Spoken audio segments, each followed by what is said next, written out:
Canal Leitura Sonora. Livro A Filosofia Perene.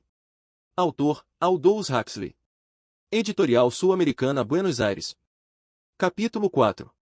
Deus no mundo. Isso é você, vejam um só em todas as coisas, Deus dentro e Deus fora. Há um caminho para a realidade, na alma e através dela, e há um caminho para a realidade, no mundo e através dele. É duvidoso que a meta final possa alcançar-se seguindo um destes caminhos com exclusão do outro. O terceiro caminho, o melhor e mais áspero, é o que conduz à divina base simultaneamente no arrecadador e no qual é percebido. A mente não é outra que Buda, e Buda não é outro que ser sensível. Quando a mente assume a forma de um ser sensível, não sofreu a míngua, quando se tornou um Buda, não acrescentou nada a si mesmo. Huang Po. Todas as criaturas existiram eternamente na essência divina, como em seu modelo. Assim que concorda com a divina ideia, todo ser, antes de sua criação, foi um com a essência de Deus. Deus cria para o tempo o que era e é na eternidade. Eternamente, todas as criaturas são Deus em Deus. Assim que são em Deus, são a mesma vida, a mesma essência, o mesmo poder, o mesmo um, e nada menos. Suso. A imagem de Deus se acha essencial e pessoalmente em toda a humanidade. Cada um a possui completa, inteira e indivisível, e todos juntos não mais que um sozinho. Deste modo todos somos um, intimamente unidos em nossa eterna imagem, que é a imagem de Deus e a fonte em nós de toda a nossa vida. Nossa criada essência e nossa vida estão ligadas a ela sem mediação quanto à sua causa eterna. Ruiz Broek. Deus, em sua simples substância, está todo, igualmente, em todas as partes, entretanto, na eficácia está nas criaturas racionais de modo diferente que nas irracionais, e nas criaturas racionais boas de outro modo que nas más. Está nas irracionais de modo que não é compreendido por elas, por todas as racionais, entretanto, pode ser compreendido pelo conhecimento, mas só pelas boas pode ser compreendido também pelo amor. São Bernardo. Quando está o homem em mero entendimento? Respondo, quando o homem vê uma coisa além de outra. E quando está o homem por cima do mero entendimento? Vou lhes dizer isso, quando o homem vê tudo em todos, então está o homem mais à frente do mero entendimento. Eckhart. Há 4 classes de dhyana, disciplinas espirituais. Quais são?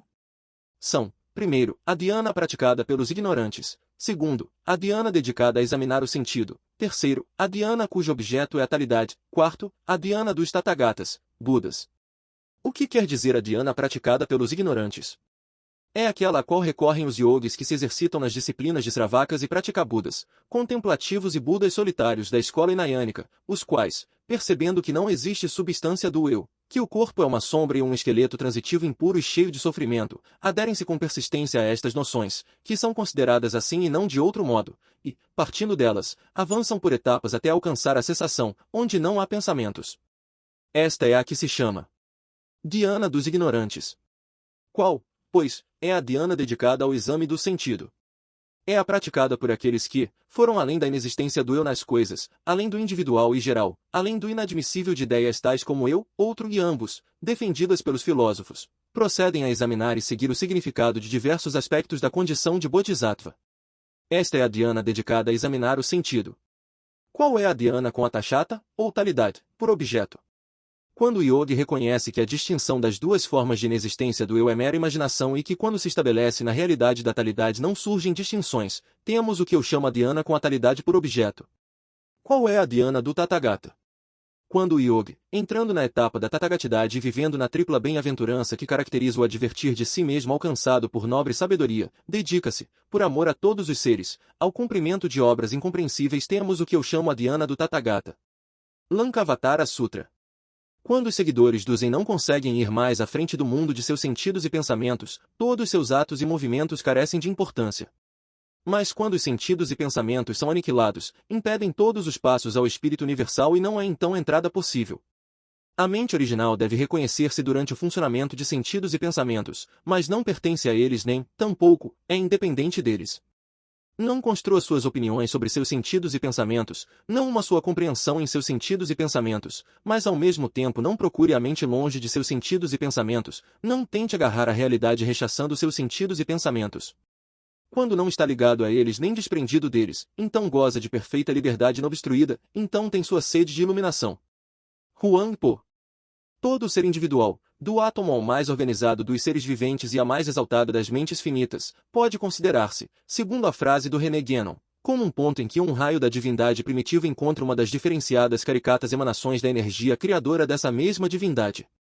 A criatura, como criatura, pode estar muito longe de Deus, no sentido de que carece da inteligência necessária para descobrir a natureza da base divina de seu ser. Mas a criatura em sua eterna essência, como lugar de encontro entre sua condição de criatura e a divindade primitiva, é um do infinito número de pontos em que a realidade divina está inteira e eternamente presente. Por isso os seres racionais podem alcançar o conhecimento unitivo da base divina, os seres não racionais e os inanimados podem revelar aos racionais a plenitude da presença de Deus dentro de suas formas materiais. A visão do poeta ou pintor do divino na natureza, a consciência que o adorador tem de uma presença sagrada no sacramento, símbolo ou imagem, não são inteiramente subjetivos. Certo que tais percepções não são possíveis a todos os preceptores, pois o conhecimento é uma função do ser, mas o conhecido é independente do modo e caráter do consciente. O que o poeta e o pintor veem, e tentam registrar para nós, está ali realmente, esperando ser apreendido por alguém que tenha as faculdades adequadas. Analogamente, na imagem ou objeto sacramental a divina base está totalmente presente. A fé e a devoção preparam o espírito do fiel para que perceba o raio de divindade em seu ponto de interseção com o concreto fragmento de matéria que tem diante de si. Incidentalmente, por serem adorados, tais símbolos se convertem em centros de um campo de forças. Os desejos, emoções e imaginações dos que se ajoelham e, durante gerações, ajoelharam-se ante o altar, criam, por assim dizê-lo, um duradouro vórtice no meio psíquico, de modo que a imagem vive como uma secundária, inferior vida divina, projetada nela por seus adoradores, além da primária vida divina que, em comum com todos os outros seres animados e inanimados, possui em virtude de sua relação com a base divina. A experiência religiosa dos sacramentadores e adoradores de imagens pode ser perfeitamente genuína e objetiva, mas não é sempre ou necessariamente uma experiência de Deus ou da divindade. Pode ser, e possivelmente na maioria dos casos, realmente seja, uma experiência do campo de força engendrado pelas mentes de passados e presentes adoradores e projetada no objeto sacramental, ao qual se adere, por assim dizer, em uma condição que poderia chamar-se de objetividade de segunda mão, esperando ser recebida por espíritos adequadamente afinados a ela. Em outra sessão vamos discutir até que ponto é realmente desejável esta classe de experiência. Basta dizer aqui que o desdém do iconoclasta pelos sacramentos e símbolos, por considerá-los mera festa de máscaras de pau e pedra, é completamente injustificado. Duvidavam os operários enquanto isso de me fazer aguadeiro de jumento e, enfim, resolveram por um santo. Por isso ao grande Loyola represento. O protestantismo satírico esqueceu que Deus não está menos no aguadeiro que na imagem convencionalmente sagrada. Levanta a pedra e me encontrará, a firma mais conhecida das Oxyrhynchologia de Jesus, fende a madeira e ali estou. Os que pessoal e imediatamente advertiram a verdade deste dito e, junto com ela, a verdade do isso é você do brahmanismo estão completamente libertos. O Sravaka, literalmente ouvinte, nome dado pelos budistas mahayânicos aos contemplativos da escola de Nayana, não consegue perceber que a mente, tal como é em si mesmo, não tem etapas, nem obedece à casualidade. Disciplinando-se na causa, alcançou o resultado e mora no samadhi, contemplação, do vazio por incontáveis idades. Por mais iluminado que de tal modo seja, o Sravaka não está no caminho adequado. Do ponto de vista do Bodhisattva, isto é como sofrer a tortura do inferno. O Sravaka se enterrou no vazio e não sabe como sair de sua quieta contemplação, pois não chega a penetrar na natureza mesma de Buda. Mao Tzu. Quando a iluminação é cabal, o Bodhisattva se acha livre da servidão das coisas, mas não procura livrar-se das coisas. O Sansara, o mundo do suceder, não é odiado por ele, nem amado Nirvana. Quando brilha a iluminação perfeita, não é servidão nem liberação.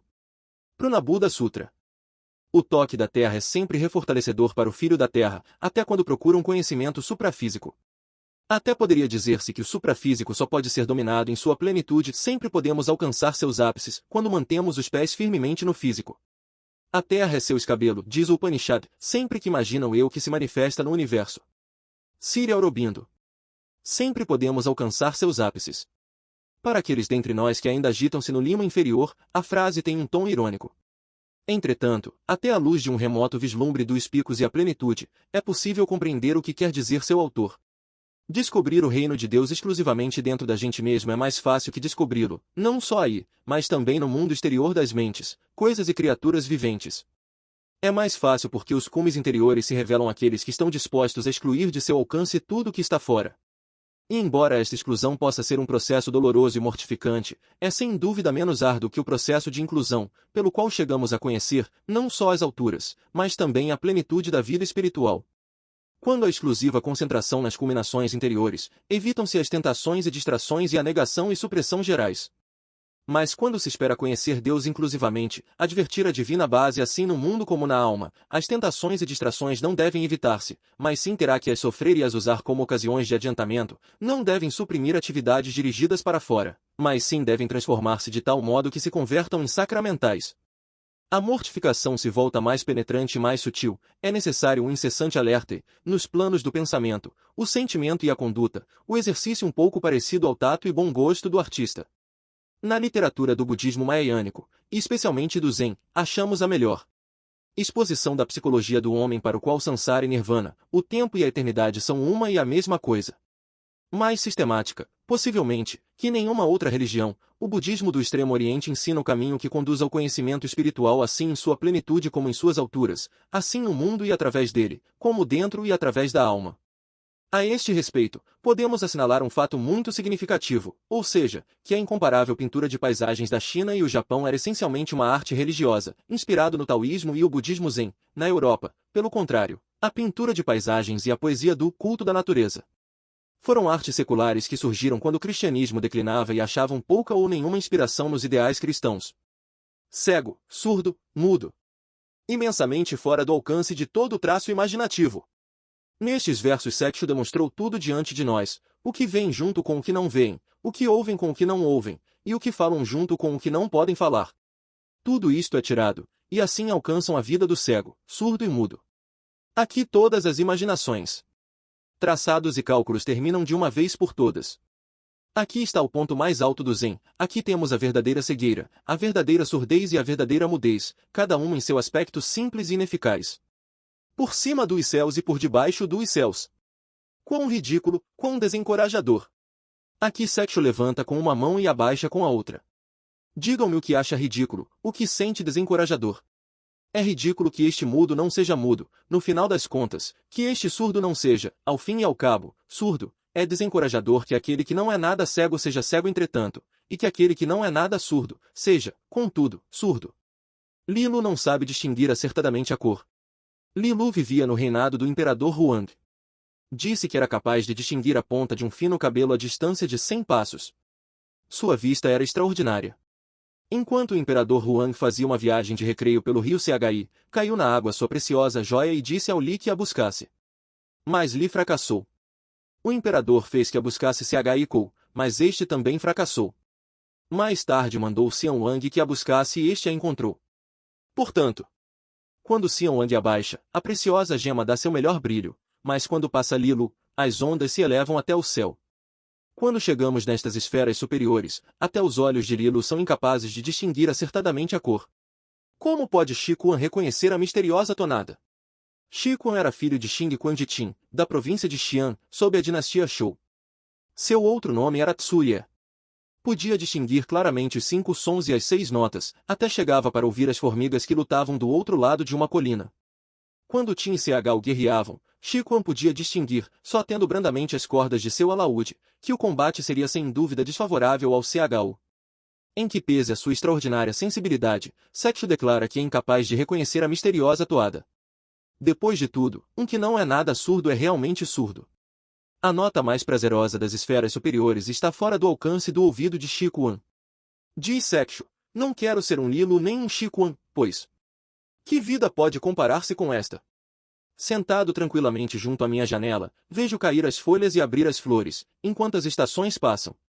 Quando se alcança esta etapa de ensinamento, ver é não ver, ouvir, não ouvir, pregar, não pregar. Esfomeado, come, cansado, dorme. Caiam as folhas, abram as flores quando quiserem. Quando as folhas caem, sei que chegou o outono, quando floresce, sei que é a primavera. Depois de varrê-lo tudo ante vós, Sexto abre caminho, dizendo: compreendem ou não? Uma barra de ferro sem buraco algum. Fez tudo o que pôde por nós, está exausto, só capaz de dar a volta para dar-lhe de presente esta barra de ferro sem buraco. É uma expressão muito significativa. Olhem e vejam com seus próprios olhos. Se vacilarem, erram o branco para sempre. Iengo, O autor deste comentário levantou então sua vara e disse: Vem! Golpeou logo sua cadeira e disse: Ouvem! Abaixando a cadeira disse: Falou-se de algo? Qual é precisamente o significado dessa barra de ferro sem buraco? Não pretendo sabê-lo. O Zen se especializou sempre no sem sentido como meio de estimular a mente a avançar para o que está além do sensato, possivelmente, pois, a ponta da barra está em sua falta de ponta e em nossa turvada, desconcertada reação diante desta falta. Na raiz a sabedoria divina é toda brahma, no caule é toda ilusão, na flor é toda mundo, e no fruto, toda salvação. Tantra Tattva. A intenção da natureza não é o comer, nem o beber, nem o vestir, nem nada daquilo em que Deus fica fora. Goste ou não, saiba ou não, secretamente a natureza procura, persegue e tenta descobrir o rastro pelo qual se possa achar a Deus. Eckhart. Uma pulga assim que é em Deus é mais nobre que o mais alto dos anjos em si mesmo. Eckhart. Meu homem interior gosta das coisas, não como criaturas, mas sim como dom de Deus. Mas para meu homem mais íntimo não tem sabor de dom de Deus, senão há sempre e jamais. Eckhart. Os porcos comem bolotas, mas nem consideram o sol que lhes deu vida, nem a influência dos céus pela qual se nutriram, nem a raiz mesma da árvore de onde surgiram. Thomas Traherne. Seu gozo do mundo não é nunca justo até que cada manhã desperta no céu, vê-se no palácio de seu pai, e considera o céu, a terra e o ar como gozos celestiais, tendo tal reverente estimação de tudo como se estivesse entre os anjos. A desposada de um monarca, na câmara de seu marido, não tem tais causas de deleite como você. Nunca goza do mundo retamente até que o mesmo mar flui em suas veias, até que lhe vestem os céus e coroam as estrelas, e percebe que é o único herdeiro de todo o mundo, e mais que isso, porque há homens nele, e cada um deles é herdeiro único assim como você. Até que pode cantar e alegrar e deleitar com Deus como fazem os ávaros com o ouro, e os reis com seus cetros, nunca podem gozar o mundo. Até que seu espírito enche o mundo inteiro, e as estrelas são suas joias, até que familiarize com os modos de Deus em todas as épocas como com seu andar e sua mesa, até que trate intimamente esse obscuro nada de que se fez o mundo, até que ame aos homens de tal modo que deseje sua felicidade com avidez igual zela a sua, até que deleite em Deus por ser bom para todos, nunca goza do mundo. Até que o sente mais que sua propriedade particular, e está mais presente no hemisfério, considerando suas glórias e belezas, que em sua própria casa, até que recorda quão pouco faz que nasceu e a maravilha de ter nascido nele, e regozija mais com o palácio de sua glória que se criasse nesta manhã. E além disso, nunca gozou o mundo retamente, até que ama tanto a beleza de gozá-lo, que sente a cobiça e o desejo de persuadir a outros a que o gozem. E tão perfeitamente odeia a abominável corrupção dos homens que o desprezam, que prefere sofrer as chamas do inferno a ser voluntariamente culpado de tal engano.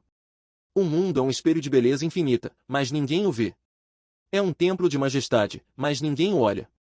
É uma região de luz e paz, se os homens não o inquietassem. É o paraíso de Deus. É mais para o homem, desde que caiu, que não antes. É o lugar dos anjos e a porta do céu. Quando Jacob despertou de seu sonho, disse: Deus está aqui, e não sabia. Quão pavoroso é este lugar! Não é outro que a cara de Deus e a porta do céu. Thomas Traherne. Antes de passar a discutir os meios pelos quais é possível alcançar tanto a plenitude como a altura do conhecimento espiritual, consideremos brevemente a experiência dos que tiveram o privilégio de contemplar ao um em todas as coisas, mas não se esforçaram em percebê-lo dentro de si mesmos. Grande quantidade de interessante material sobre o tema pode encontrar-se em Consciência Cósmica de Bach. Só preciso aqui dizer que tal consciência cósmica pode vir sem procurá-la e tem o caráter que os teólogos católicos chamam graça gratuita.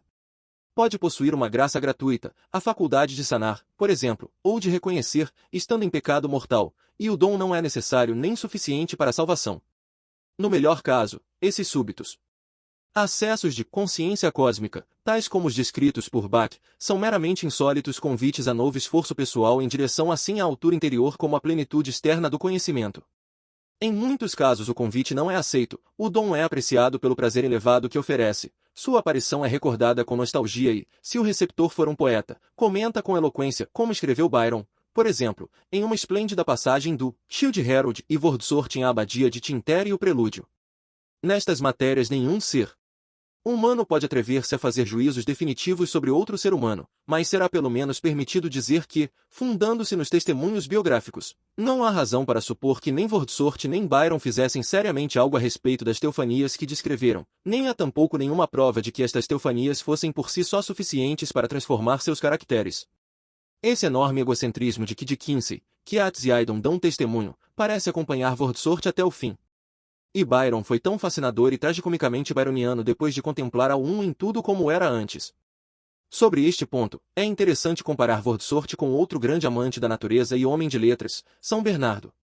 Seja a natureza seu mestre, diz o primeiro, e continua afirmando que um impulso do bosque vernal dirá mais sobre os homens, sobre o bem e sobre o mal moral, que todos os sábios juntos. São Bernardo fala de um modo que parece similar.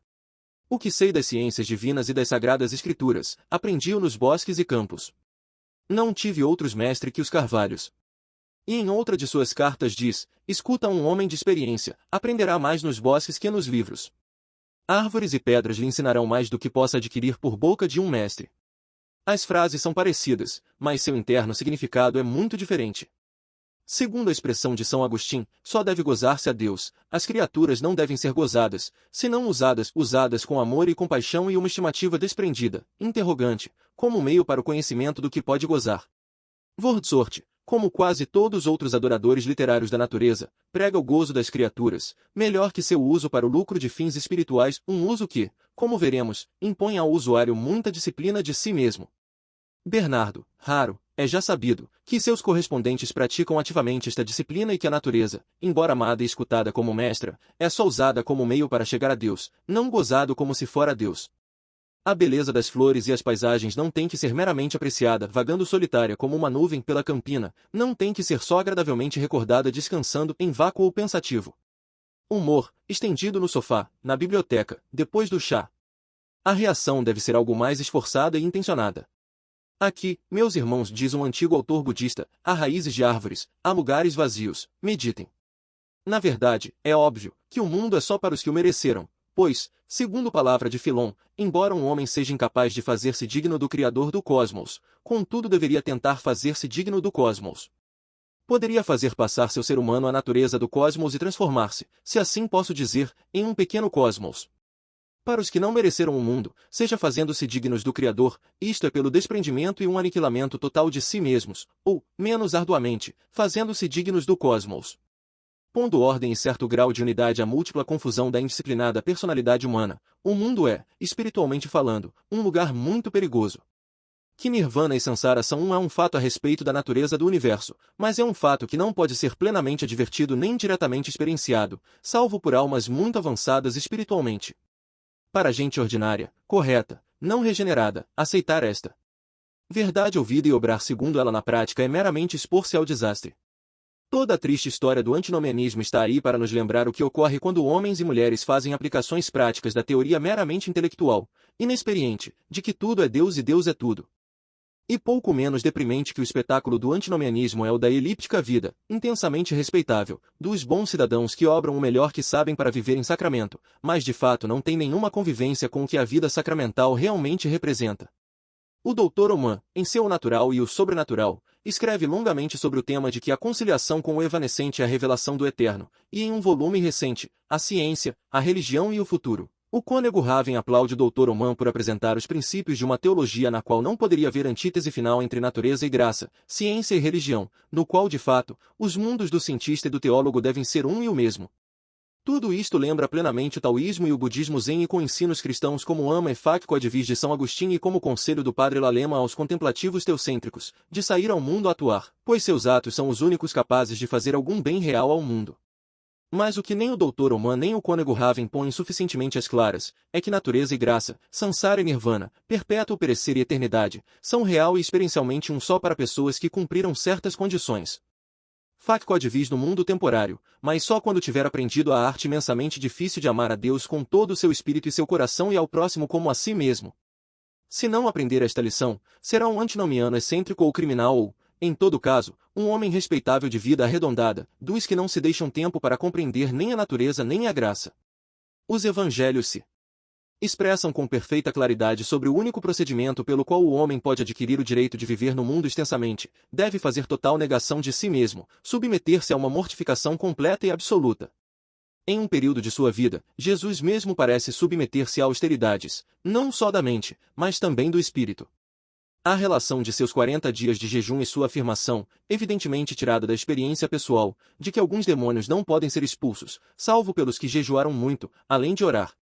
O Cura de Ars, cujo conhecimento dos milagres e a penitência corporal estava apoiado em experiências pessoais, insiste na estreita relação entre severas austeridades do corpo e o poder de fazer que as orações petitórias sejam satisfeitas de modos que às vezes são supranormais. Os fariseus reprovavam Jesus o que viesse comendo e bebendo e se relacionasse com os publicanos e pecadores, passavam por cima, ou ignoravam, o fato de que este profeta aparentemente mundano havia em outro tempo emulado as austeridades físicas de João, o Batista, e praticava as mortificações espirituais que consequentemente pregava. A trama da vida de Jesus é essencialmente similar à do sábio ideal, cuja trajetória está traçada nas pinturas de bois, tão populares entre os budistas em o boi silvestre, símbolo do eu não regenerado, é apanhado, obrigado a mudar de direção, logo domado e gradualmente transformado de negro em branco. A regeneração vai tão longe que por um tempo o boi se perde completamente, de modo que não fica nada a pintar, a não ser a lua cheia, que simboliza a mente, a talidade, a base. Mas não é esta a última etapa. Ao final, o pastor volta para o mundo dos homens, montado em seu boi. Por já amar até identificar-se com o divino objeto de seu amor, pode fazer o que lhe agrade, pois o que lhe agrada é o que agrada à natureza das coisas. O vê em companhia de bêbados e açougueiros, ele e eles são convertidos todos em Budas. Para ele, tem completa conciliação com o evanescente, através desta conciliação, a revelação do eterno. Mas, para ordinárias pessoas corretas, não regeneradas, a única conciliação com o evanescente é a da complacência nas paixões, a submissão às distrações e seu gozo.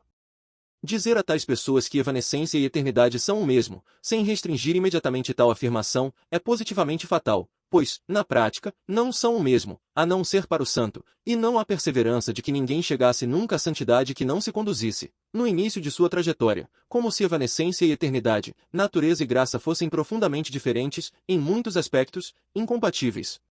Como sempre, o caminho da espiritualidade é um fio entre abismos. De um lado há o perigo da mera rejeição e escapamento, de outro, o perigo da mera aceitação e gozo de coisas que só deveriam usar-se como instrumento ou símbolos. A lenda em verso que acompanha a última das pinturas de bois diz como segue. Até além dos limites finais se estende uma passagem, pela qual ele retorna aos 6 reinos da existência. Todo assunto mundano é agora uma obra budista, e em qualquer lugar que vá encontra o arcaseiro. Como uma gema surge até na lama, como ouro puro resplandece até no forno.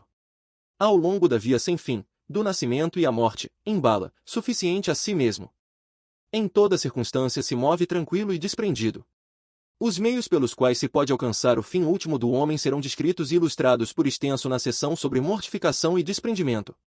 Esta seção, entretanto, ocupa-se principalmente da disciplina da vontade. Mas a disciplina da vontade deve acompanhar-se de uma não menos completa disciplina da consciência. Deve haver conversão, súbita ou de outro modo, não somente do coração, mas também dos sentidos e da mente arrecadadora. O que segue da breve conta desta metanoia, como a chamavam os gregos, desta total e radical mudança de espírito. É nas formulações hindus e extremo-orientais da filosofia perene onde este tema é tratado do modo mais sistemático. O que se prescreve é um processo de discriminação consciente entre o eu pessoal e o eu idêntico com Brahma, entre o eu individual e o seio de Buda ou mente universal. O resultado desta distinção é, mais ou menos, súbita reação da consciência, e o ensinamento de um estado não mental, que pode descrever-se como liberação do apego perceptivo ou intelectual ao princípio do eu. Este estado não mental existe, por assim dizê-lo, sobre um fio, entre o descuido do homem sensual médio e o tenso, excessivo desejo do fanático em busca de salvação. Para obtê-lo, deve avançar-se delicadamente, para mantê-lo, deve aprender a combinar a mais intensa vigilância com uma passividade tranquila e abnegada, a decisão mais indomável com uma submissão perfeita às indicações do espírito. Quando o estado não mental é procurado por uma mente de Zhuang Po, isto é fazê-lo objeto particular do pensamento. A só testemunho de silêncio, vai mais à frente do pensamento. Em outras palavras, nós, como indivíduos à parte, não devemos tentar pensá-lo, a não ser deixar que sejamos pensados por ele. Analogamente, Sutra Diamante lemos que se um Bodhisattva, em sua tentativa para divertir a talidade retém o pensamento de um eu, uma pessoa, um ser separado, ou uma alma, já não é um Bodhisattva, em sua tentativa. Al-Ghazali, o filósofo do sufismo, sublinha também a necessidade de humildade e docilidade intelectuais. Se o pensamento de que está apagado do eu ocorre a um que está em ana, termo que corresponde aproximadamente a não mente, O Muskin, do Zen, isto é um defeito. O estado mais alto é estar apagado do apagamento. Há um elevado apagamento do apagamento nas alturas internas do Atman Brahma, e há outro, mais pormenorizado, não só nas alturas íntimas, mas também no mundo e através do mundo, no desperto, cotidiano conhecimento de Deus em sua plenitude. O homem deve fazer-se realmente pobre e tão livre de sua própria vontade de criatura como estava quando nasceu. E digo-lhe, pela eterna verdade, que enquanto deseje cumprir a vontade de Deus e tem alguma ânsia de eternidade e Deus por tanto tempo não é realmente pobre. Só tem uma verdadeira pobreza espiritual aquele que não quer nada, não sabe nada, não deseja nada. Eckhart. O perfeito caminho não conhece dificuldades, salvo em que recusa ter preferências. Só quando está livre de ódio e amor revele-se plenamente e sem disfarce. A diferença de 1/10 de polegada, e céu e terra estão à parte. Se deseja vê-la ante seus olhos, não tenha pensamentos fixos a favor nem contra. Elevar o que agrada contra o que desloque, eis aqui a enfermidade do espírito. Quando não se compreende o profundo sentido do caminho, turva-se sem proveito a paz do espírito. Não persiga os laços de fora, não morre no vazio interior, permanece sereno na unidade das coisas, e o dualismo se desvanecerá por si só. Quando, detendo a emoção, esforça-se por ganhar a quietude, assim ganha a quietude e se acha em movimento perpétuo. Enquanto se demora em tal dualismo, como pode advertir a unidade? E quando a unidade não é totalmente agarrada, a perda sofrida é de dois modos: a negação da realidade exterior é sua afirmação e a afirmação do vazio, o absoluto, é sua negação. As transformações que ocorrem no vácuo mundo que nos enfrenta parecem ser reais por causa da ignorância. Não se esforce em perseguir a verdade, cessa só de acariciar opiniões. Os dois existem por causa do um. Mas nem mesmo a este um adira. Quando o espírito não está turbado, as 10.000 coisas não o ofendem. Se os olhos não dormirem nunca, por si cessam todos os sonhos, se a mente retiver seu absoluto, as 10.000 coisas são de uma substância. Quando o profundo mistério de uma talidade se sonda, repentinamente esquecemos os laços externos. Quando as 10.000 coisas se olham em sua unidade, voltamos para a origem e ficamos onde sempre estivemos. Um em todos, todos em um. Com apenas advertir isto, terminou toda a preocupação sobre o não ser perfeito. Quando o espírito e cada espírito crente não estão divididos, indivíduos são cada espírito crente e o espírito. Então falham as palavras, pois não é coisa do passado, presente nem futuro. O terceiro patriarca do Zen. Faz o que faz agora, sofre o que agora sofre, para fazer tudo isto com santidade, não precisa que nada troque em nossos corações. A santidade consiste em querer o que nos acontece por ordem de Deus. De Calçade. O vocabulário francês do século XVII é muito diferente do chinês do século VII. Mas o conselho que nos dão é fundamentalmente parecido.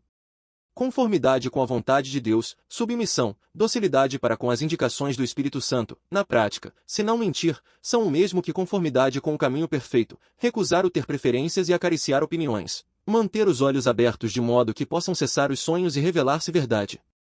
Um mundo habitado por gente ordinária, correta, não regenerada é geralmente aborrecido, tão aborrecido que devem distrair sua mente, para não adverti-lo, por toda a classe de entretenimentos artificiais, às vezes breve e intensamente agradável, em ocasiões, ou frequentemente desagradável e até angustiante. Para os que mereceram o mundo fazendo-se aptos para ver Deus nele assim como em suas próprias almas, apresenta diferente aspecto. O grão era trigo resplandecente e imortal, que nunca devia secar-se, nem foi nunca semeado. Pensei que estava ali sempre para sempre. O pó e as pedras da rua eram preciosos como ouro. As portas, ao princípio, eram o fim do mundo. As verdes árvores, quando pela primeira vez as vi por uma das portas, transportaram-me e encantaram. Sua doçura e insólita beleza fizeram palpitar meu coração, quase louco de êxtase, tão estranhos e maravilhosos eram. Os homens! Oh, quão veneráveis e reverentes criaturas pareciam os velhos! Querubins imortais! E os jovens, resplandecentes, deslumbrantes anjos. E as donzelas, estranhas, seráficas amostras de vida e beleza. Meninos e meninas, pulando, jogando na rua, eram jóias moventes. Não sabia que tivessem nascido ou tivessem que morrer. Mas sim todas as coisas moravam eternamente onde se achavam, em seus lugares próprios. A eternidade se manifestava à luz do dia, e algo infinito aparecia detrás de cada coisa, o que correspondia ao que eu esperava e movia meu desejo. A cidade parecia elevar-se ao Éden ou construída no céu. As ruas eram minhas, o templo era meu, a gente era minha, seus vestidos de ouro e prata eram meus, assim como seus resplandecentes olhos, clara pele e rosado rosto. Meus eram os céus, e o sol, a lua e as estrelas, e todo o mundo era meu, e eu o único espectador e gozador disso. E assim foi que com muito trabalho fui corrompido e me fez aprender as sujas mutretas do mundo.